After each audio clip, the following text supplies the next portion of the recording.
What's up, and welcome to the No Bullshit Manifestation Show. I'm your host, Kat Kozad, manifestation expert, money mindset and fulfillment coach, and multiple six-figure entrepreneur.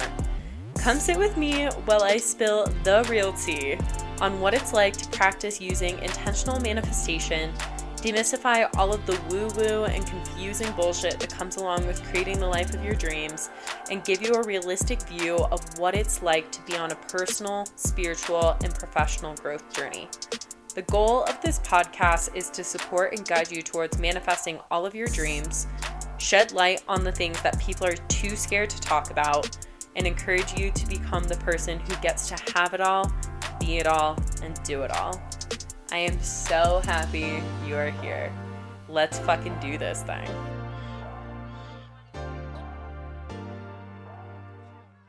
What's up, loves, and welcome back to another episode of the No Bullshit Manifestation Show.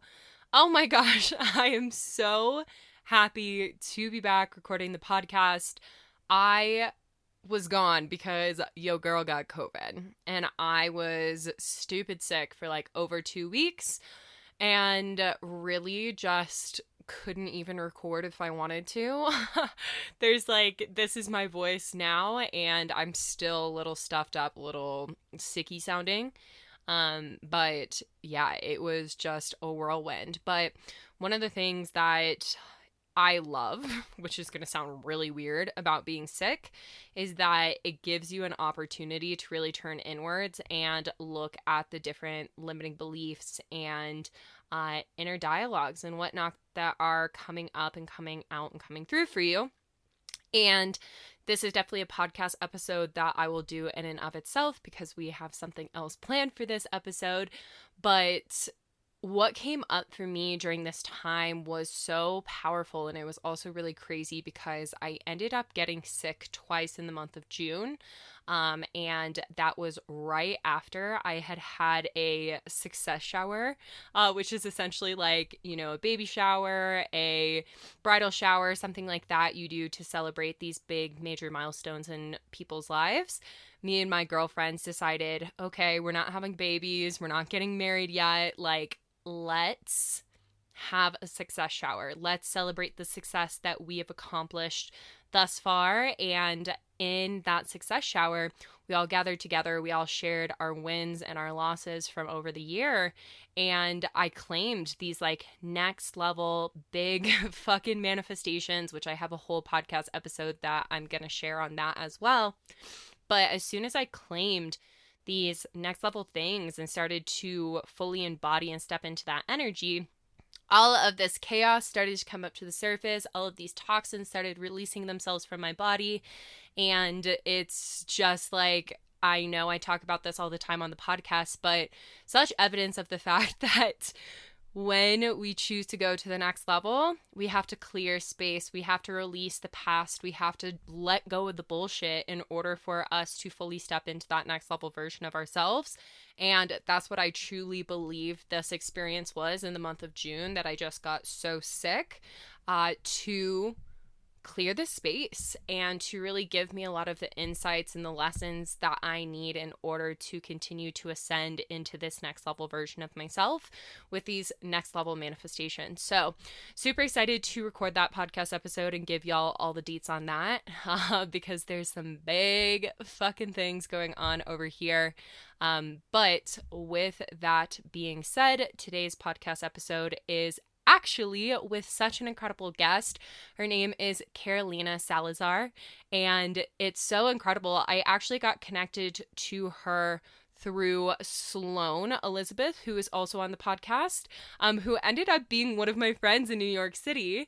And Carolina also lives in the city, and I have been so excited to get her onto the podcast. So we finally made it happen. This conversation with Carolina is going to be so perfect for any of you out there listening who identify as a perfectionist or say that you have perfectionistic tendencies, because Carolina goes deep, vulnerable, shares her story about how she's allowed herself to truly step into this place of graceful discipline and honoring her divine feminine energy inside of herself to really just live her happiest, healthiest, most fulfilled life.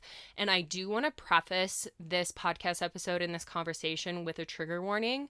We will talk about eating disorders in this conversation. So if that is something that you feel uncomfortable listening to, here's your trigger warning for that.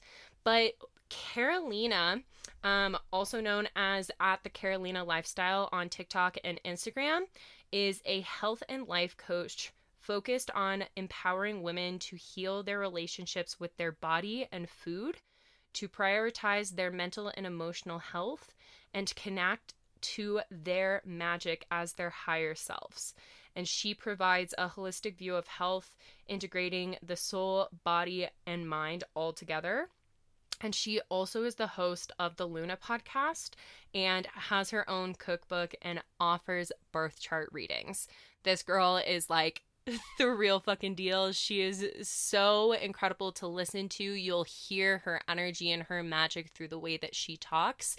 And I'm just so excited for all of you to take what you need from this conversation, because she drops some serious wisdom.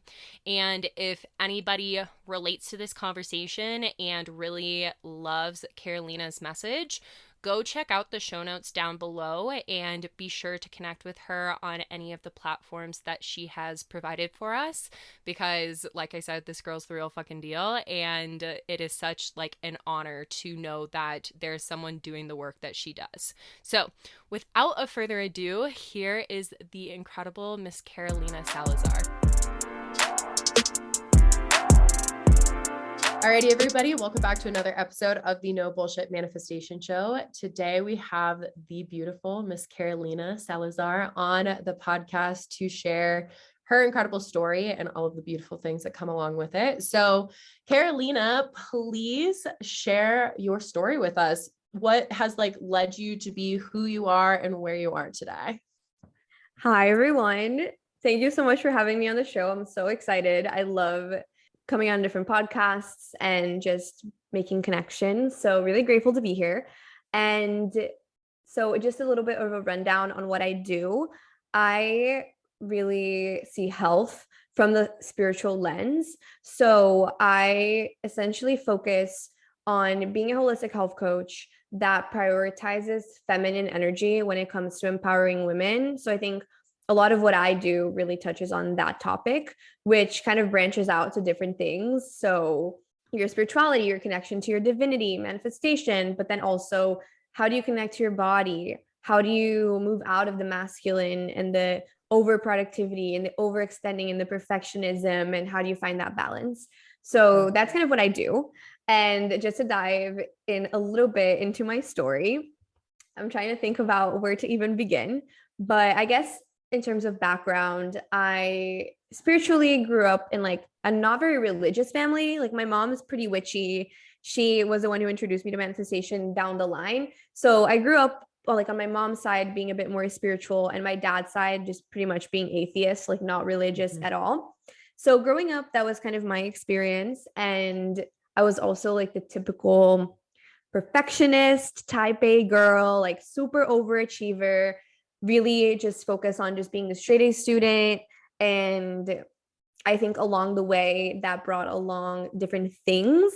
I definitely have had my own struggles with my body image. I struggled with an eating disorder like around 5 to 6 years ago, which brought about a lot of healing with it. And essentially up until end of high school, I think things were pretty much okay, but I was very much in this paradigm of being in the 3D, focus on school, focus on just like being that perfectionist person. Mm-hmm. And I didn't even realize that I was a perfectionist at the time. Yeah. And then kind of towards the end of high school and into college was when things got a little bit rocky, because for context, I'm Brazilian and I moved to the US going into high school. So high school was a bit rocky. And then in graduating that was when I was really kind of in the depths of darkness. I was struggling with my eating disorder and I was going into college, and because I had this like paradigm of being the perfect girl when it came to like academics and that kind of stuff, my parents were pretty strict. So when I got to college and I had no supervision, I feel like I just kind of went off the rails, and I was just like partying and like this duality of like still being really good at school, but at the same time not taking care of myself. And then that resulted in just like being kind of extreme in my behavior. And ultimately that culminated into a lot of other experiences, mainly just like going through my healing from eating disorders, like kind of experiencing pretty much every single shade of gray there, like from restricting to binging to also just like orthorexia, and just being really worried about all the like health wise ingredients. And then also the party dynamic of not taking care of my body and just drinking a lot and smoking a lot. Quarantine comes. I was abroad when quarantine hit. So I had to come back from my abroad program. And I remember it was like March. I was just at home in Florida with my family. I had just gone through a breakup. I was like, what the heck is happening? Like the whole time that I was abroad, same thing, like just partying, going, like super just overextending myself. And I remember I just arrived home and I felt like everything was just being shaken into the core in my life. And everything was being burnt down to the ground. And I remember I had a moment in around April where I started doing this course called Becoming the One. And a part of the course was kind of like looking back at old relationships, old patterns, and just seeing kind of what's the story here? Like, what is actual truth? And what are you not taking responsibility for? And as I started looking back in my life and really looking at how I was contributing to the situations in my life, instead of trying to blame other people, I started having a lot of deep realizations on the type of growth that I wanted and that I needed. And so that's kind of on the personal growth side of things, what happened. At that same time, too, one of my friends told me to read The Power of Now, which is an amazing book by Eckhart Tolle. So I started reading that. I also started therapy. I was also just like really diving into meditation. I did a challenge called 21 Days of Abundance by Deepak Chopra. And so all of these things were happening. It was like I was ascending, I was growing so fast. And I think little by little, I just kind of started realizing, okay, I'm the contributor of my reality. Things are a certain way, not because it's other people's fault. It's also my responsibility. It's my doing. So it's kind of the duality between that personal responsibility and accountability. Just being like, yeah, I contributed to this, but I'm not going to shame myself and just be like, oh my God, you're an awful person. Look at all these things. Like, I really shifted my mindset to a learner's mindset. And instead of just overthinking about the past and overthinking about all of the decisions that led me to that moment, I started finding gratitude for them and shifting the mindset into what is this all teaching me? Like, what am I learning right now? And how can I use those lessons to be a better version of myself? How can I implement those lessons to grow and to create a new reality for myself? And so all of this was happening. And I feel like that really brought about a lot of transformation, because that's also when I started creating content. I started sharing my journey online. I started doing a holistic health certification and becoming a coach. And just one thing led to the other. And so now here we are 2 years later.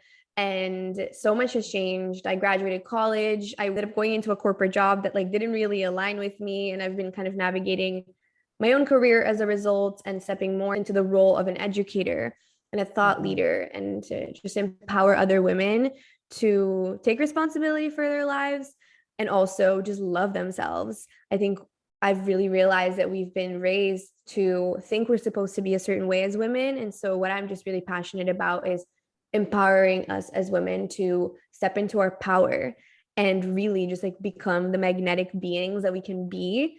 And so that's like a little bit about my journey. I feel like it was the point where everything started happening. That was kind of like a spark notes, because there's so many details that were intertwined with the growth and with the healing that took place, from starting out with The Secret and then going into learning more about conscious manifesting and Mhm. scripting, and then learning about chakra balancing and energy healing, and then working with psychics and getting my own oracle deck. And like little by little, I just started getting all these skills and all the spiritual knowledge that I started implementing into my life. So I consider myself a witch. Like I definitely do. I feel like we all have that inner witch inside of us, which is the power inside of us. It's the part of us that Yeah. can pretty much manifest whatever we want. Yep. And it really starts with taking a look at your life honestly and just getting real with yourself about what is not ideal and how are you a piece of that puzzle, and then how can you make different choices to create a different picture. Absolutely. I love all of that. So fucking powerful. And I really want to like hit back to what you said of like kind of this moment where you're like, oh shit, like I'm the one who's been creating this. And like the reality of like, wow, I'm responsible for myself. I'm responsible for my life. Because I remember that moment for myself. I remember it so clearly. It was like, first time I had ever heard that, I was on a bike ride in Boise, Idaho. I was living there at the time. And I was just like, oh my God. So, like, all of this stuff that, like, I've hated and all of this stuff that, like, has felt so painful, like, there's a level of that like is my responsibility, and it really like it kind of shook me. So I'm super curious, like when that awareness became a part of your reality, like what was your initial reaction to understanding that you are responsible for your life in the way that it's manifested? Yeah, I love that. I think that what's easiest for our inner critic and for our ego is to point fingers, is to externalize blame. Like I'll use a silly example. Like let's say your content isn't getting reach on social media if you're a content creator. It's so easy to be like, it's the algorithm. But then the algorithm is not in your control. So you kind of stay stuck where you are. But then if you like refresh your content or like change up your editing or use a different caption or I don't know, different hashtags, different things, that you can create a different outcome. That's just like one example. But I think when I was in that period of awakening 2 years ago, and I was doing a lot of journaling, thinking about the past and just kind of reflecting, I think the first step was just realizing, like, okay, how about we take a different seat right now, like a more external perspective, and just focus on everything that you did in the story. And then I started noticing all these things. Like in my past relationship, like there was things that bothered me. And I always focused on like what my ex-boyfriend was like doing and like how I didn't like X, Y, and Z. But then I was like, wait, but like what was I doing? Like how could I have been contributing to that? Or how could that have been a dynamic? Because it takes two to tango, right? Like Yeah. everything, like there's both ends. So I think, especially in relationships, friendships, pretty much any relationship, the easiest thing is to externalize blame, but the more powerful thing is to, instead of externalizing, is noticing yourself and noticing your thoughts, your behaviors, how you're speaking, what's your tone, what's your intention, etc. So I think for me, when I first had that realization, it's obviously very uncomfortable because like fuck. You know, what the fuck? Like I am contributing to all of this, and it can be really easy to fall into shame and guilt and anger and sadness and regret. Like it's really easy to fall to those lower vibrational feelings that aren't very empowering. And I think that's where the power of now really comes in, where like the messages I was receiving at that time came in for me, which was the past is gone. Like truly the only thing that exists is the present moment. When you live the past, it was as the present. When you live the future, it will be as the present. So if you want to change anything, do it now. Like do it in the present moment. Focus on what's actually happening now instead of just like mulling over the past. Again, it's challenging, but I think that was one of the light bulbs for me. It was just to switch my mind to the present moment and to essentially looking back at the past and just outlining what did it teach me? What can I be grateful for from that Mhm. experience? Absolutely. And so with that as well, it sounds as though taking this personal responsibility has like had just the most like amazing and positive impact on your life. So when you started to take that personal responsibility, what did it initially feel like? And like, what has it led you to by continually like showing up for yourself in that kind of way? Okay. I think it felt like eye-opening in the beginning, and it was definitely a mindset shift. And it's really intrinsically tied to shadow work as well, because our shadow, what it is, it's just the part of ourselves. It's not sparkly. It's not what we want to put on a pedestal. It's not what we want to show the world. It's our flaws. It's the things Mhm. that we pretend don't exist. It's the things that we maybe aren't proud of. And so doing the shadow work is a lot about embracing that and being like, that's still a part of me and I still love myself, even though that is a part of me and it's something that has been a part of me, but I can also evolve from it. Yep. I think that's the first thing. And then the other thing, the other way it showed up and felt for me was also whenever I would be in conversations, like let's say with my parents at dinner, I just started noticing how was I reacting? How was like I speaking without thinking and what was coming out? What was triggering me and why? And then asking myself, like, why am I getting triggered by that? What's fueling this response? And then also just realizing how am I projecting how I'm feeling on them and saying it's about them. Mm-hmm. So those were the mindset shifts I started to do. And that's how I kind of started showing up differently, even with what I was consuming on social media. Like if something was triggering me, I would just ask myself, why? Mm-hmm. Is it something I wish I had and I'm not doing the work to get? Is it something that I also do and I am not proud of it and I'm seeing it on someone else and it's just a mirror to myself? So that's kind of the work that I started doing. And I think throughout that process and until now, where it's led me is just to be a more aware person, especially more self-aware. I think I'm a very like overthinking type of person. I'm constantly just thinking about like what's the meaning behind this, or like what does this mean, or how does this tie in, how is this a synchronicity, what is this teaching me, what is the universe trying to tell me.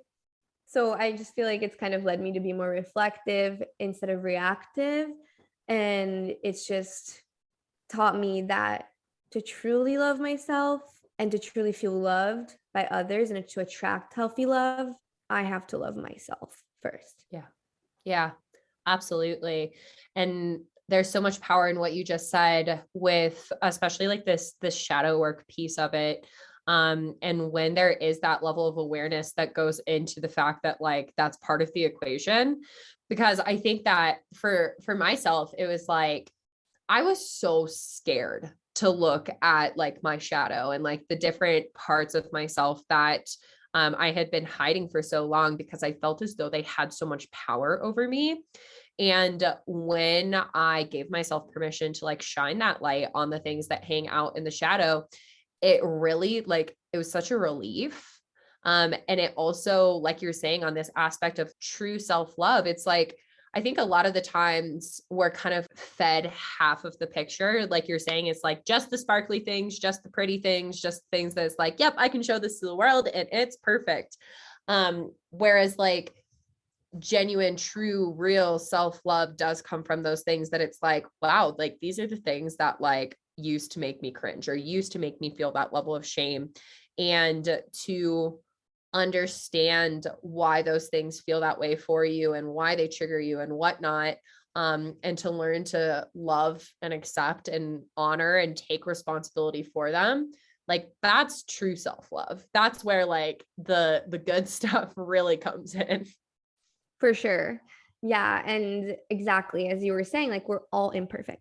Literally every single person on this planet is imperfect.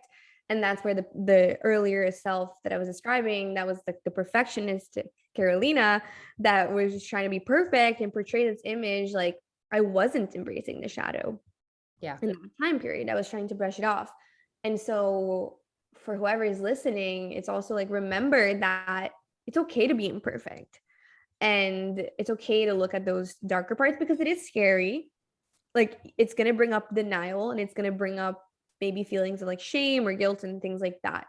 but it's a work in process. And I think there's many different ways you can kind of go about it. As I was saying, like it's looking at your triggers, it's thinking about where it might be coming from, and then it's also identifying like what might be the underlying beliefs there, or how is this tied to everything else. And like I'll give it an example, like vulnerable example, something that I've been really working on recently that is hard as a content creator and it's hard as a girl in general is body image. And it's Mm-hmm. just this concept of how women are just expected to be thin, or like this thin ideal that's portrayed in the media and glamorized and all these things.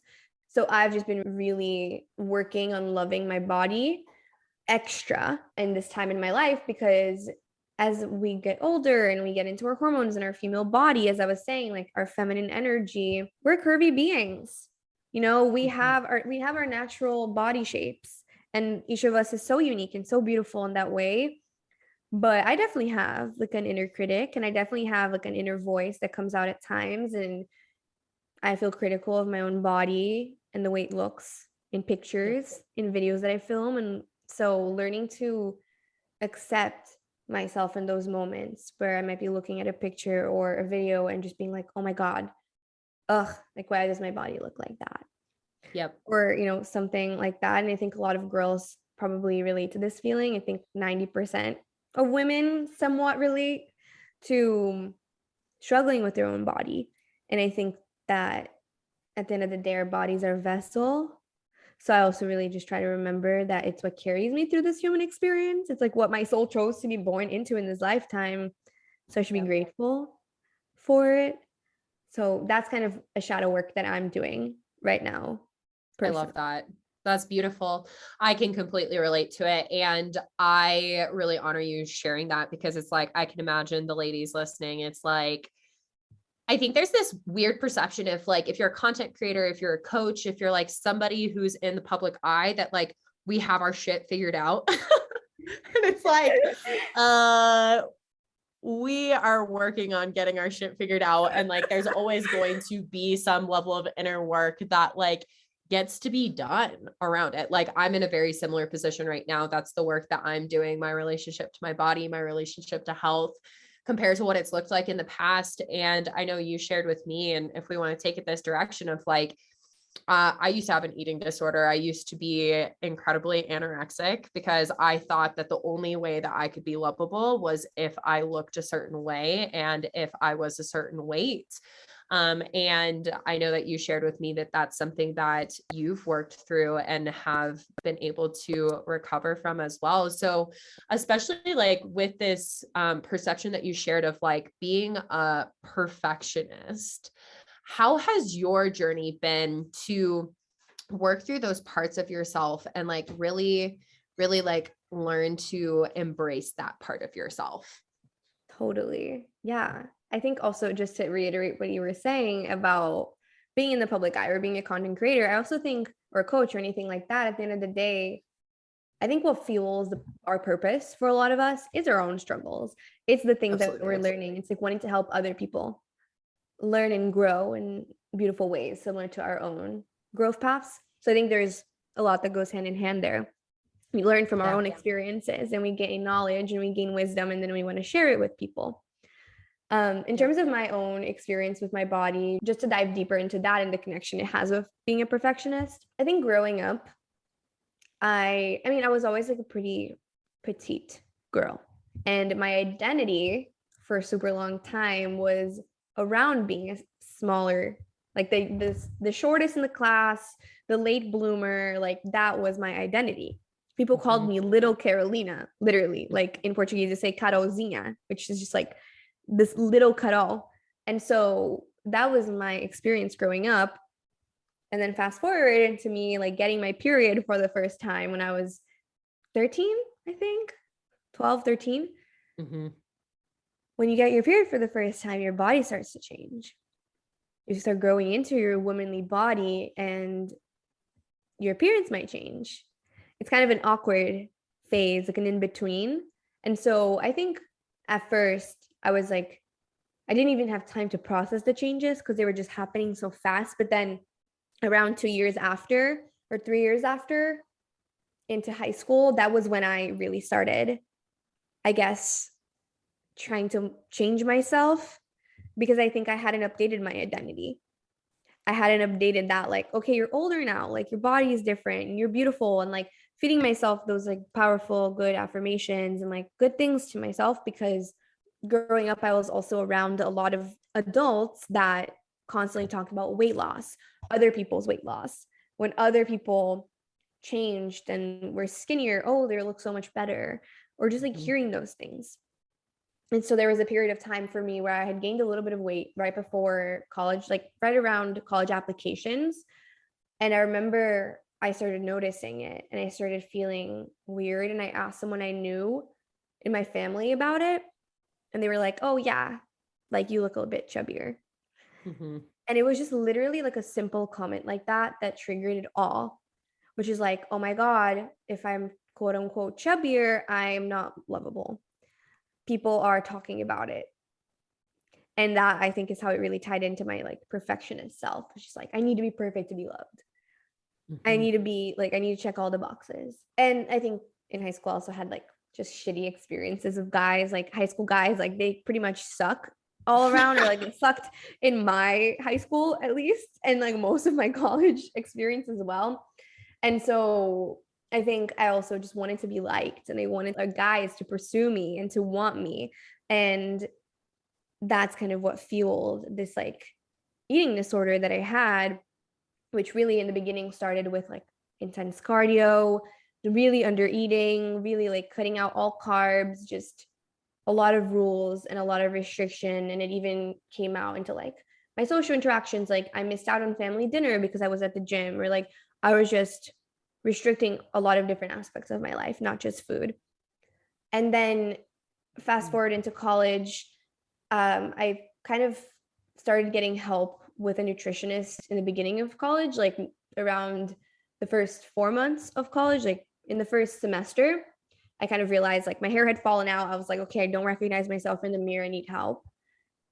And then I thought it was recovered. I thought it was fine. And then eventually, as it kind of evolved into sophomore year, I started smoking a little bit more of weed. And so late night munchies, like I would just eat a little bit more than I normally would. And it kind of became a recurrent thing. And so it wasn't even that I was like gaining weight, I was just like in this shame spiral. Because the next day I Mhm. would wake up and be like, oh, why did I eat that? And then let me go work it out in the gym and burn it off. And still very similar mindset. I had worked through like my physical body. Okay, like I wasn't underweight, but I was still having kind of a fucked up relationship with my body and food. Yeah. And then into quarantine, I feel like that's when I really went into like my wellness phase. And I still am very focused on wellness. And I think my view is very much on balance now. But in the beginning, it was a lot more focused on like, let me cut out gluten, let me cut out dairy, let me cut out all processed food, let me just like go into like the extremes. And Yeah. so with all of that, with all of those, like literally every single extreme possible, now I'm really working on arriving at that balance point and finding how can I just let go? How can I stop trying to control everything? How can I stop trying to control how people see me and worrying about that stuff? And so, also, just to add and to kind of close the story, I went off of hormonal birth control around a year ago. Mhm. And when I did that, my body changed. Like I gained a little bit of weight, or like my boobs grew, like my body changed a little. And I'm so much more connected to my divine feminine now. Like I feel so much more connected to my cycle and to the beauty of it and to just the phases of it and how magical that is. And so there's so much positives in my life right now. And a lot of the times I'll like compare myself to like how I used to look before, like old pictures when maybe I was skinnier, quote unquote. And then I'm like, how happy was I then and how happy am I now? Yep. The happiness that I feel today outweighs that by so much. It wasn't worth it when it came to like my true well-being, my true wellness, my true holistic health. I have so much healthier relationships now. I have such a positive relationship with food where I don't restrict anymore and I don't have rules. And I'm finding that in between, and I'm allowing myself the experiences that I crave. And I'm working to just be in this really self-loving place. So I think the deepest work now is just like on the body image and then accepting the changes and accepting that because I'm happier now, it's okay that I look different and I'm still loved and accepted regardless. So that's the story in a nutshell. But I think that at the end of the day, what us as women need to learn is just that we need to focus more on our own happiness and less on being picture perfect or being that perfect girl or being looking like an edited picture or looking like the one posed picture that someone chose to post. Yep. Or even like if we are comparing yourselves to an old version of us, or oh, what if I lost this many pounds? Like if you want to be happy, like you're not necessarily going to be happier when you lose those 10 pounds. Like you have to find happiness now. 100%.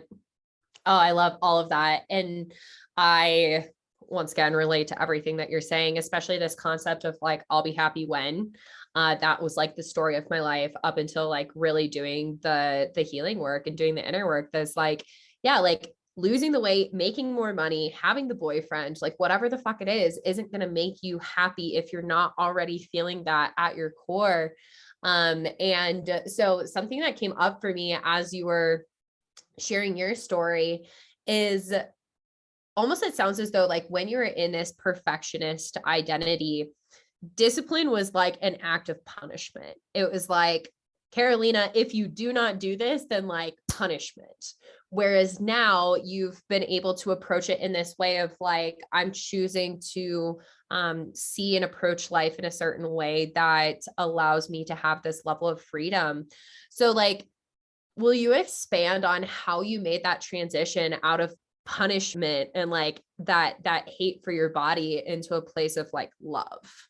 Yeah, for sure. That's a great question. And it's very true. I feel like it was almost like if you don't do this, you're a really bad person. Yeah. And I think a big shift was labels and letting go of labels, like good and bad. Because when we label things as good and bad, then if we do or don't do them, a lot of the times we externalize that into we are bad or good as people, as humans.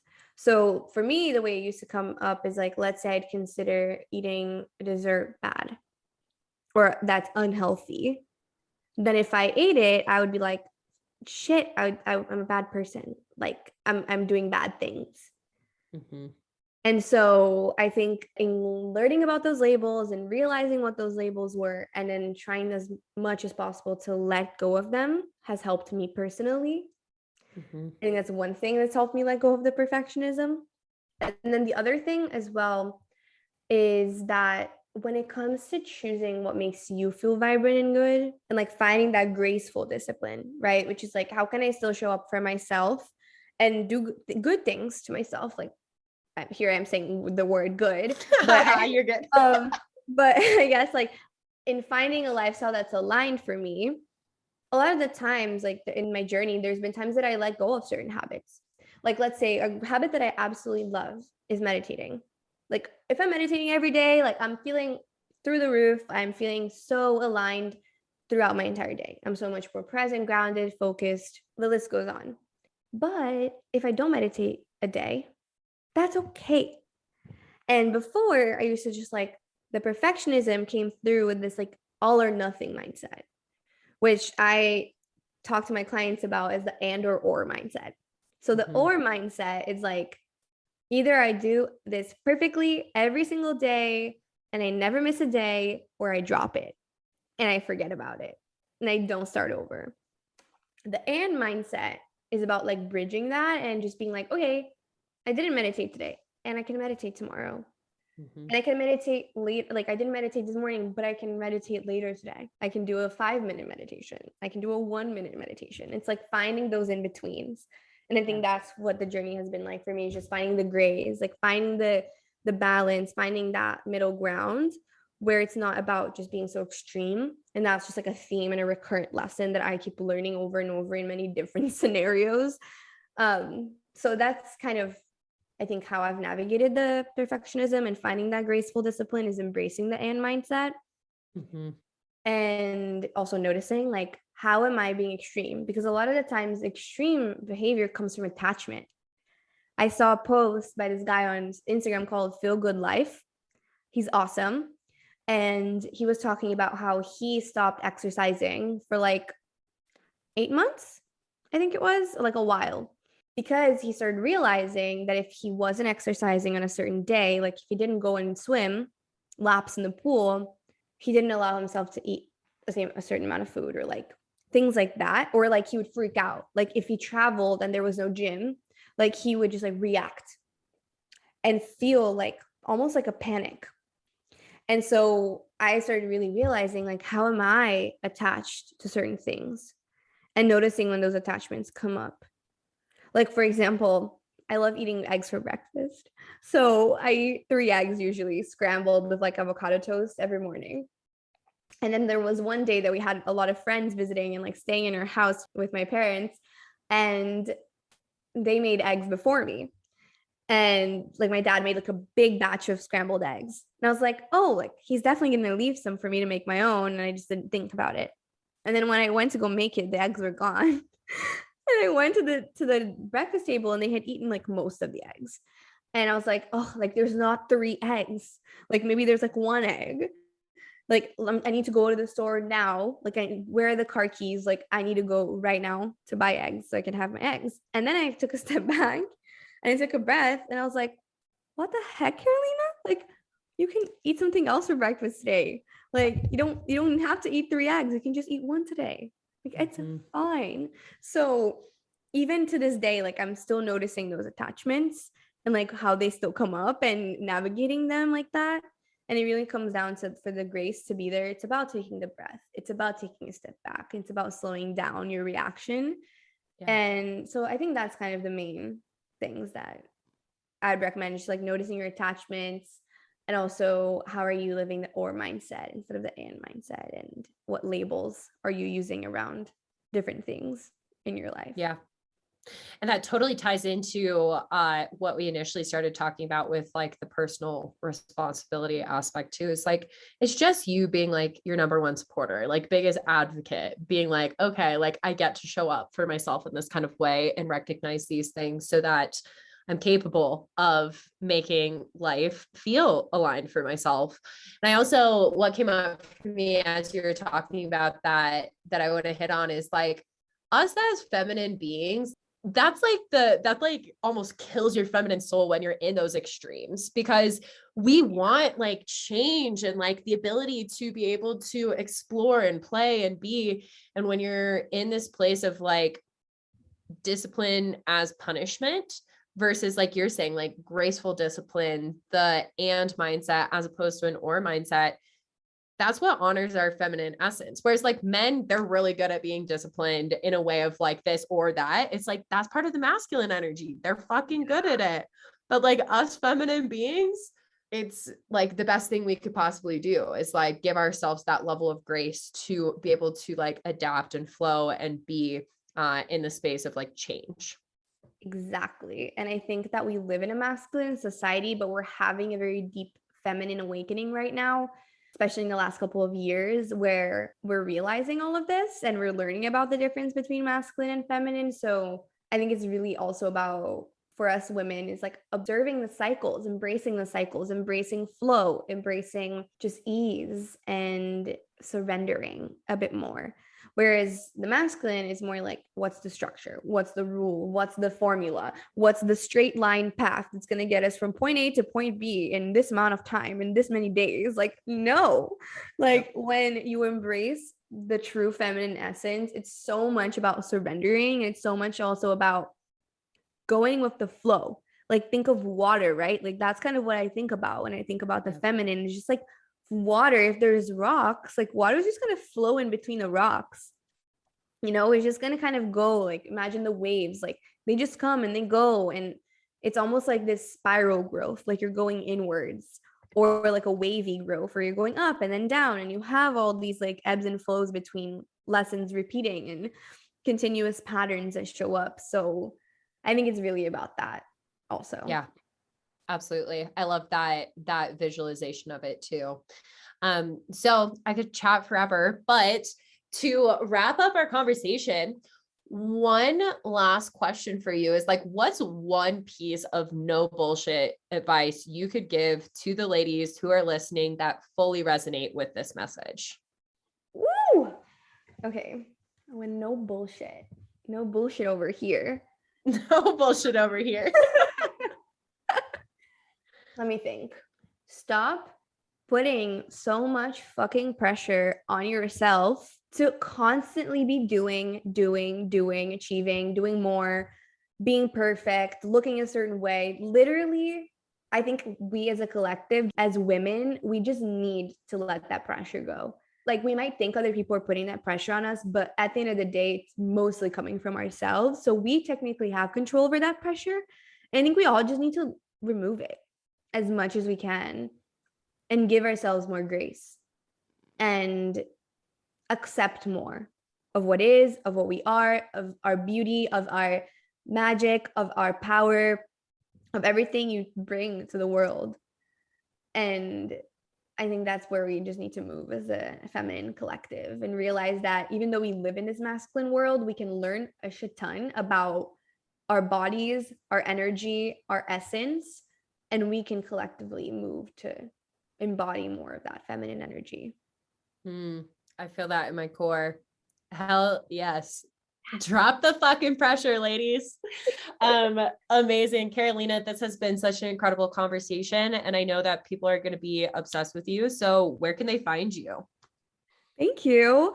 I'm so happy I came on the pod. I loved our conversation. And for anyone who resonated with this conversation, with my message, who wants to connect more deeply, you can find me at the Carolina Lifestyle on Instagram, on TikTok. You can also find my podcast. It's called Luna the Podcast. It's also pretty much on every streaming platform. And if you're interested in more one-on-one support, if you're looking for someone to kind of work through these limiting beliefs around your body and embracing more of that and mindset and just receiving a little bit more support and structure there, definitely DM me to let me know how you enjoyed this episode.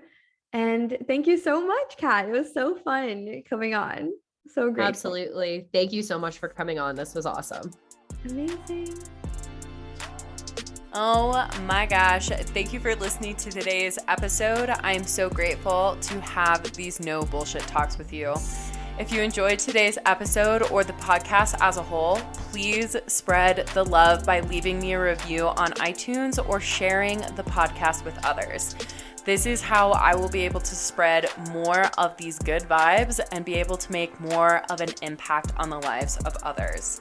And if you're not already part of all of the goodness and communities that I have to offer, check out the show notes. I have links to the different ways that I can support you on your manifestation journey and help you live a life full of more money, fulfillment, and freedom. But that is all for now. So big love and hugs, and I will chat with you soon, babe.